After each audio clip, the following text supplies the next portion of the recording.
This year, AAPEX is debuting Repair Shop HQ. It's located on level 1 of the show floor. This is where you can tighten and tune up your service skills. There are multiple areas inside the Repair Shop HQ, including tool and equipment, mobile heat transfer, heating, air conditioning, diagnostics, telematics, tire servicing section, and the all-new Joe's Garage.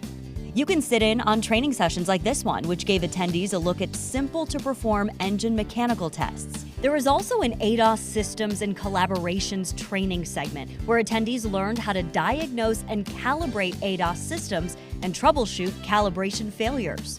There's some specialty training here that you're not going to get anywhere else, having to do with how to use tools or having to do with marketing of what's happening in the future of this industry. So unless you want to be left behind, you're going to want to be getting some training. We can also talk to you as trainers and as representatives of the companies how to use the tool and take full advantage of your new purchases. You can expect more training and informative sessions like these through the rest of the week at AAPEX. Just head to Repair Shop HQ, located on level 1 of the Sands Expo.